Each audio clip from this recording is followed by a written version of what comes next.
وَلَنَبْلُوَنَّكُم بِشَيْءٍ مِّنَ الْخَوْفِ وَالْجُوعِ وَنَقْصٍ مِّنَ الْأَمْوَالِ وَالْأَنفُسِ وَالثَّمَرَاتِ ۗ وَبَشِّرِ الصَّابِرِينَ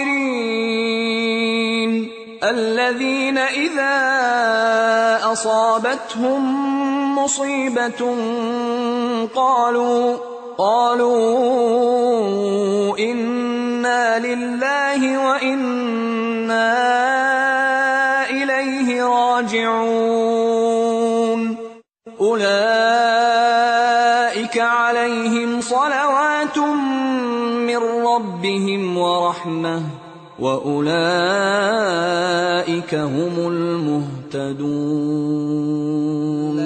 الَّذِينَ قَالَ لَهُمُ النَّاسُ إِنَّ النَّاسَ قَدْ جَمَعُوا لَكُمْ فَاخْشَوْهُمْ فَزَادَهُمْ إِيمَانًا وَقَالُوا حَسْبُنَا اللَّهُ وَنِعْمَ الْوَكِيلُ فَانقَلَبُوا بِنِعْمَةٍ